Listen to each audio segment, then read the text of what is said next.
टमाटर बिना सब्जी। आज तक आपने देवरानी जेठानी वाली बहुत सी कहानी सुनी होगी और देखी भी होगी, लेकिन आज की हमारी कहानी में दो दो बहुएं तो जरूर है, लेकिन उनमें से ना कोई देवरानी है और ना ही जेठानी। वो तो हम रानी है। क्या हुआ, नहीं समझे? चलिए हम समझा देते हैं। आज की कहानी है राम और श्याम नाम के जुड़वा भाइयों की, जो मेरठ शहर में रहते हैं। राम और श्याम की माँ उर्मिला ने बचपन से ही अपने जुड़वा बेटों के लिए सब कुछ एक जैसा और एक समान ही किया था। जिस रंग के कपड़े राम के लिए आते, उसी रंग के हूबहू कपड़े श्याम के लिए भी खरीदे जाते। स्कूल से लेकर कॉलेज तक दोनों भाई एक साथ एक ही क्लास में एक ही बेंच पर बैठकर पढ़े थे। इतना ही नहीं, दोनों जुड़वा भाई बीमार भी एक साथ ही पड़ते और उन्हें भूख भी एक साथ ही लगती। एक दिन उर्मिला का पति मनोज कहता है, अरे भाग्यवान, तूने तो अपने दोनों बेटों को बिल्कुल ऐसा बना रखा है कि दोनों की पसंद नापसंद बिल्कुल एक जैसी हो गई है। हर काम दोनों साथ करते हैं। कल को शादी भी एक साथ ही करोगी क्या इनकी? अरे इसमें कहने वाली कौन सी बात है? मैं तो अपने जुड़वा बेटों के लिए कोई जुड़वा बहनें ही लेकर आऊंगी। अरे भाग्यवान, ये क्या बेखुदी बात हुई। अरे कोई ज़रूरी थोड़ी ना है कि अपनी दोनों बेटियों की शादी को एक ही घर में करना चाहे।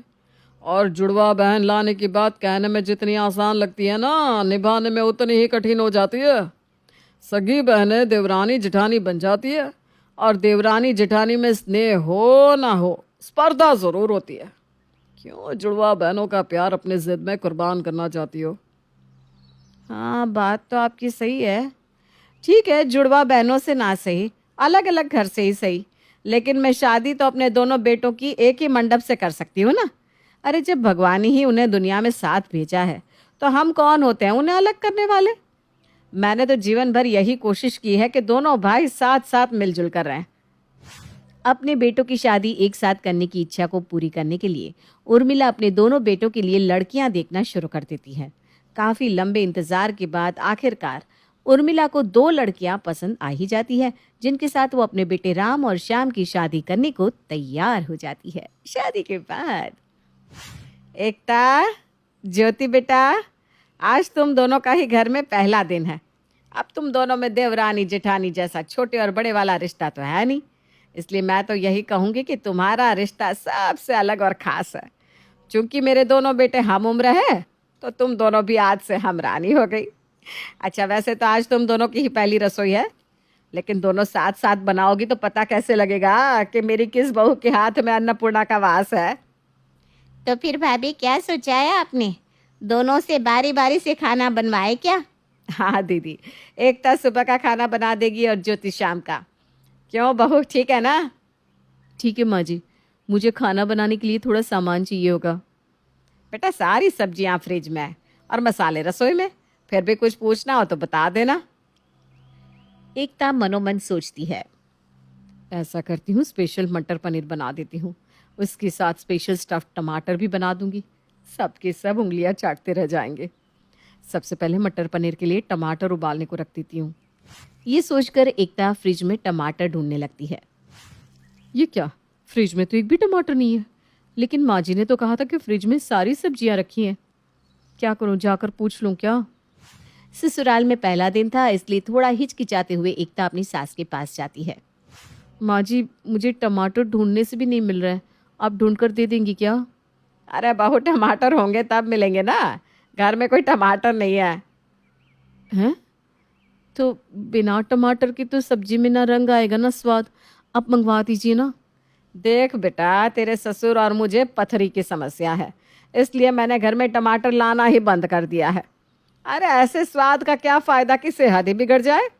पहले मैं टमाटर ला कर रखती थी, सोचती थी हमारे अलावा बाकी लोग तो खा ही सकते हैं, लेकिन फिर ना टमाटर देखकर मन में लालच पैदा हो जाता।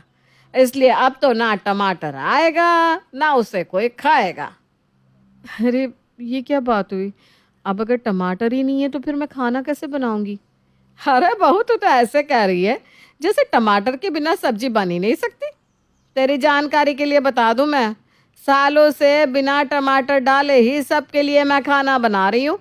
हमारे खाने में तो ऐसी कोई समस्या नहीं आई। अरे कोई फर्क नहीं पड़ता है, सब ना मन के सोचने की बात है बस। घर में अदरक लहसुन प्याज मसाले बाकी सब कुछ तो है। क्या प्याज लहसुन? मेरी मम्मी तो हमेशा बिना लहसुन प्याज का ही खाना बनाती थी। ना तो मैंने आज तक प्याज वाला खाना बनाया है और ना ही खाया है। मैंने तो आज तक प्याज लहसुन को हाथ तक नहीं लगाया। सिर्फ मैं ही नहीं, मेरे परिवार में कोई भी लहसुन प्याज को छूता भी नहीं। बेटा फिर तो तेरा भगवान ही भला करे। अब इसमें मैं तो कुछ नहीं कर सकती, लेकिन हाँ टमाटर मैं नहीं मंगवा सकती। तुझे खाना तो बिना टमाटर के ही बनाना होगा। सास की बात सुनकर बहू एकता बुझे मन से रसोई में जाती है और बिना लहसुन प्याज और टमाटर वाला खाना बनाने लगती है। एकता अपनी तरफ से कोशिश तो बहुत करती है कि खाना स्वादिष्ट बन पाए, लेकिन उसकी लाख कोशिशों के बाद भी खाने से स्वाद नदारत ही रहता है। डाइनिंग टेबल पर बुरा मत मानना एकता, लेकिन इससे ज़्यादा बदस्वाद खाना मैंने आज तक नहीं खाया। अरे तुम्हारी मम्मी तो कह रही थी कि तुम इतना स्वादिष्ट खाना बनाती हो कि सब उंगलियां चाटते रह जाते हैं, लेकिन यहाँ तो तुमने एक भी चीज़ खाने लायक नहीं बनाई। आपके यहाँ बिना टमाटर का खाना बनता ये मुझे पता ही नहीं था। मुझे तो टमाटर की ग्रेवी बनाकर सब्जी बनाने की आदत है। आप चिंता मत करिए, मैं धीरे धीरे बिन टमाटर का खाना बनाना भी सीख जाऊंगी। सीख जाओ तो ही अच्छा है, नहीं तो मेहरबानी करके तुम खाना मत बनाना। पहली रसोई में ही पति के मुंह से अपने खाने के बारे में ऐसा सुनकर एकता को बहुत बुरा लग रहा था। बेटा ऐसा नहीं बोलते, अभी अभी वो नए घर में आई है, धीरे धीरे मैं सब सिखा दूंगी। अगर तू ऐसे बोलेगा तो उसका सारा कॉन्फिडेंस ही खत्म हो जाएगा। मम्मी आपको पता है ना मैं फूडी हूँ, और फूडी बंदे को ऐसा बेस्वाद पानी जैसा खाना खिलाओगे तो वो तारीफ तो करेगा ही नहीं। मेरी तो पहली रसोई का सत्यानाश हो गया।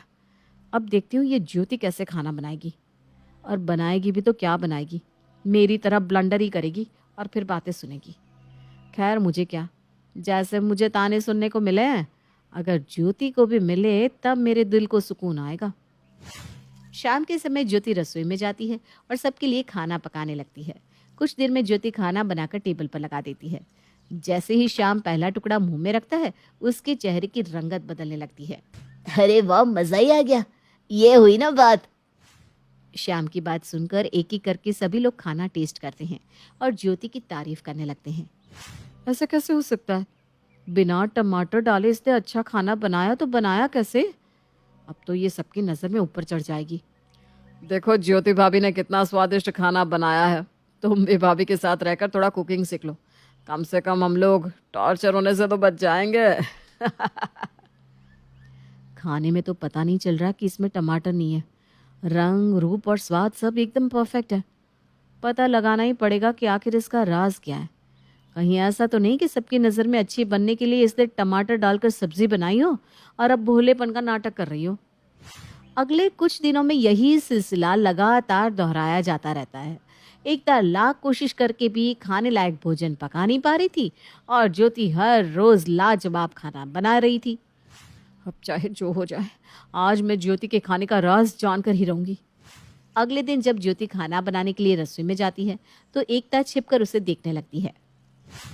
जैसे ही ये सब्जी में डालने के लिए टमाटर निकालेगी, मैं तुरंत इसकी पोल खोल दूंगी। आखिर घर में भी तो सबको पता चले ना कि उनकी लाडली बहू मना करने के बाद भी रोज सब्जी में टमाटर डाल के बना रही है। एकता बहुत देर तक रसोई में छिपकर ज्योति को देखती रहती है, लेकिन ज्योति सचमुच में कोई टमाटर सब्जी में डालती ही नहीं। अरे दिवा, इसने तो वाकई सब्जी में कोई टमाटर नहीं डाला। फिर इसकी सब्जी इतनी स्वादिष्ट कैसे बन जाती है? आज मैं सामने से इसी से पूछ लेती हूँ, तभी ये राज खुलेगा। ज्योति, हम दोनों ने एक साथ इस घर में कदम रखा है, लेकिन फिर भी सब तुम्हारे हाथ के खाने के मुरीद हो गया है। क्या तुम मुझे भी अपने खाने का सीक्रेट बता सकती हो? क्या सीक्रेट? अरे ऐसा कोई सीक्रेट है ही नहीं, मैं तो बस नॉर्मल तरीके से खाना बनाती हूँ। अच्छा, मैं बिन टमाटर का खाना बनाती हूँ ना, तो सब्जी में ना तो रंग आता है ना ही स्वाद। पर जब तुम बनाती हो तो कोई बता ही नहीं सकता कि तुम्हारी सब्जी में कोई चीज़ की कमी है। देखो, सबसे पहली बात तो यह है कि तुम सब्जी में प्याज लहसुन नहीं डालती हो, और जब टमाटर भी नहीं डलेगा तो फिर सब्जी में बचेगा ही क्या। इसीलिए तुम्हारी सब्जी में रंग रूप नहीं होता। और मैं सब्जी में लहसुन प्याज अदरक मिर्ची सब पीस कर डालती हूँ, जिससे ग्रेवी ठीक हो जाती है। और टमाटर हम सब्जियों में क्यों डालते हैं? खटास के लिए ना। तो बस टमाटर के स्वाद की पूर्ति करने के लिए मैं सब्जी में थोड़ा सा अमचूर पाउडर मिला देती हूँ। और सब्जी में रंग सुंदर आए उसके लिए थोड़ी सी कश्मीरी मिर्च डाल देती हूँ। बस हो गई सब्जी तैयार। तुम भी मेरी ट्रिक का इस्तेमाल करके सब्जी बना सकती हो। लेकिन मुझे तो प्याज लहसुन वाला खाना बनाना आता ही नहीं। अरे तुम चिंता ना करो, मैं तुम्हें सब सिखा दूंगी। ठीक है, आज से हम दोनों मिलकर खाना बनाएंगे। तुम देखती रहना, जल्दी सब कुछ बनाना सीख जाओगी। कुछ ही दिनों में एकता भी ज्योति की तरह प्याज लहसुन वाला खाना बनाना सीख गई थी और अब उसे भी बिना टमाटर सब्जी बनाने और खाने में कोई दिक्कत महसूस नहीं हो रही। For more videos, please like, share and subscribe our channel, Love for Cartoons.